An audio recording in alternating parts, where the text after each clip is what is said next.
Hello guys, welcome back sa panibagong video. At kung bago ka sa channel na to at gusto mo yung mga ganitong content, please like and subscribe. Iniimbitahan kita dito sa channel na to.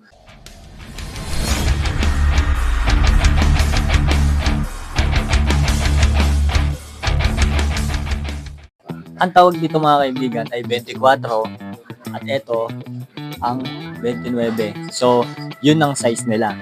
So, ito ay 24 cm, ito yung 29 cm. Matatawag mo lang to na 29 kapag 29 cm. Ito, 24 pag 24 cm. And ito ay 20.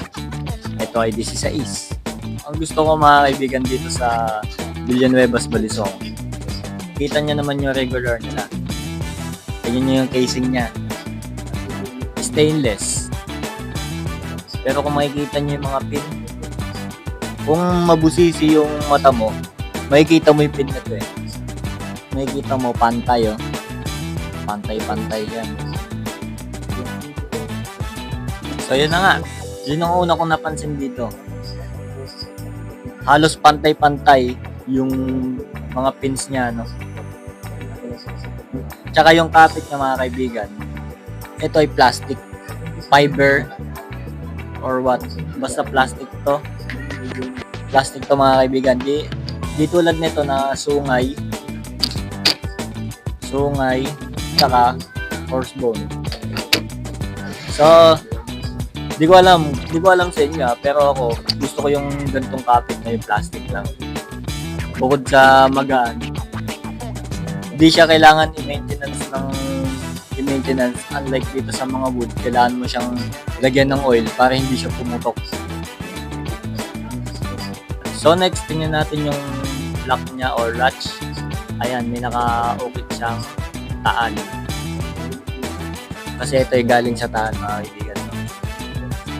Makikita nyo, pantay yung bulsak niya. Diba? So tingnan natin yung blade profile niya. Ay dibuyod mga kaibigan. Nakasalukuyan na aking paboritong blade profile. Ayan, may langis pa yan. Hindi ko pinababayaan sa langis ng mga balisong ko. No? Yung blade na to mga kaibigan is ang kapal. Ayan, makapal yung blade niya. Wala kasi yung pansukat ngayon eh. Pero siguraduhin ko sa inyo mga kaibigan, makapal yung blade na yan. Itong mga gawang Batangas na to ay napakalulupit na. Bakit? Kasi yung blade na yan, bukod sa makapal, yan po ay tinatawag na high carbon steel. Ito, molye to mga kaibigan. So talagang napakatigas na bakal nito. Ganda ng ano na to, kutsilyo na to. Nga pala mga kaibigan, another awareness sa inyo, no? Pag bumili kayo ng mga gantong klase na regular, mga kaibigan, huwag kayong mag-expect na matalim kagad itong dadating sa inyo.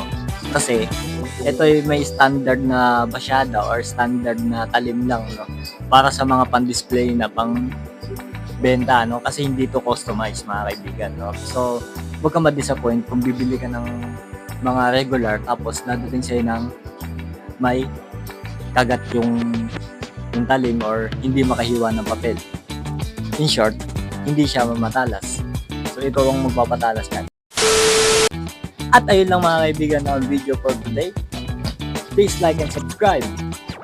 See you next vlog.